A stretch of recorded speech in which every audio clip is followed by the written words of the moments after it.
Jerusalén estaba bajo el imperio romano, por ende, la gente, todos los que estaban bajo el imperio romano se tenían que mover desde sus ciudades con toda la incomodidad que eso implicaba, ¿no es cierto?, a ir, a empadronarse, a anotarse. Entonces algunos se movían, ¿no es cierto?, no había autos, no había vehículos, sino que se movían con burritos, a pie, caminando o en lo que podían, se movían de un lado para otro. Era una complicación, ¿no es cierto?, era un lío.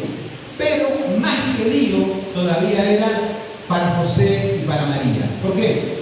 Porque José estaba desposado con María, su esposa, y María estaba grandemente embarazada. Estaba a punto de dar a luz María, ¿no es cierto? Y ellos tenían que transitar la aldea de donde ellos estaban, en Galilea, estaba a 90 kilómetros de donde ellos tenían que empadronarse, que era en Belén. En esos tiempos, ya te digo, no había autos, entonces ellos lo que hacían era normalmente ir en caravanas. Y las caravanas, cuando van ligero, tardaban alrededor de un día viajando lo más ligero que podían. Cuando iban más lentos, o cuando la gente iba a pie o a paso de hombre, podía llegar a tardar hasta 3 días caminando o a paso de hombre.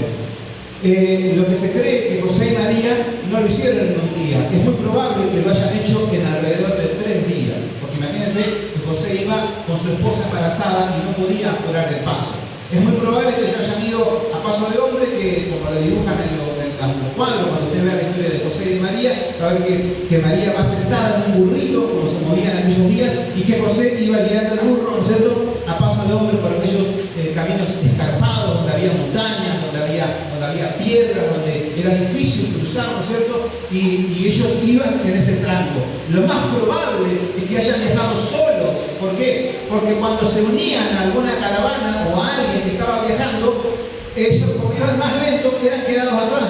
La caravana no se podía detener por ellos, o sea que probablemente ellos viajaron casi la mayor del tiempo cruzándose con caravanas, pero viajando solos. Y con problemas, durmiendo, ya te digo, 3 noches, tal vez en algún momento a la intemperie, en algún lugar donde le daban casa, o en algún lugar donde podían. Pues ellos tuvieron que moverse desde Galilea hasta Belén. Y eso les llevó una travesía tremenda. Y seguramente fue una incomodidad, seguramente que José y María estaban requete enojados con Augusto César, que era este tipo loco, y de allá del gobierno le están firmando decretos y nos moviliza a nosotros. Su mujer a punto de dar a luz. De milagro nos da a luz María en el camino. Y nunca mejor dicho, porque es un milagro, porque Dios estaba deteniendo el tiempo y estaba esperando el momento justo. Y es así que cuando ellos llegan a Belén, ¿no es cierto?, ellos hacen toda esa travesía, llegan bien a Belén, pero cansados, agotados. Y justamente Belén era chiquito.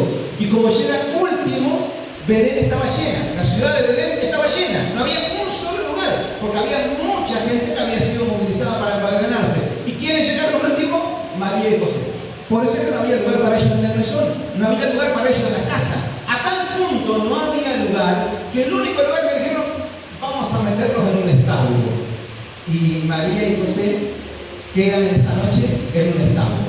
Pero lo que yo te quiero decir es que aunque ellos no sabían, los datos extrabíblicos hablan de que José y María llegan re mal ese día a Belén. Los datos extrabíblicos dicen que hasta José lloró con María, ¿no es cierto?, estaban tristes, estaban re mal, re cansados, agotados. María estaba a punto de dar a luz, nadie tenía misericordia de ellos y no sabían lo que iba a suceder. Y así llegan a Belén ellos, llegan en ese momento. Y con el temor y el temblor de que María no dé a luz en el medio del camino. Y encima cuando llegan a ese lugar, llegan en el momento justo, ni más ni menos, el que no hay lugar para ellos en ninguna parte en la ciudad. Ahora, lo primero que yo le quiero decir en esta noche, que ellos estaban enojados seguramente con Augusto César, y Augusto César decía, yo soy el Señor que gobierno sobre estas tierras, yo mando que se haga este edicto, y ellos estaban seguramente en su palacio, desde ahí gobernando, pero sobre Augusto César había alguien más grande, y sobre alguien más grande siempre hay alguien más grande, y sobre todos los señores está Dios. ¿Cuándo dicen amén? Y aunque Augusto César gobernaba, Dios era Señor aún de Augusto César. Y Augusto César firmó el decreto y dijo, yo soy el Señor de toda esta tierra y hago el decreto para que todos se movilicen. El que movía la mano de Augusto César no era Augusto César, sino que era Dios gobernando desde el cielo. ¿Cuántos dicen amén? Porque había un propósito divino, había un mover divino. Esos días Dios estaba comenzando a activar el engranaje divino profético de lo que se había profetizado 500 años antes, donde el rey debía nacer el rey Mesías, el Jesús el Mesías, debía nacer en Belén de Judá. Entonces, la única forma de que José y María vivían lejos, la única forma de que José y María se muevan hacia Belén sería que una fuerza mayor o que algo muy complicado los mueva hacia Belén.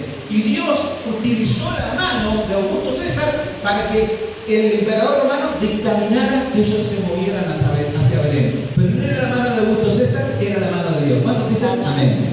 En estos tiempos, cuando usted ve que los gobiernos enloquecen, que los países, que los gobernantes, yo soy más poderoso, y el otro dice yo soy más poderoso, y ponen misiles, y ponen bombas, y si yo gobierno, usted sepa que sobre esos gobernantes el mayor que gobierna es Dios.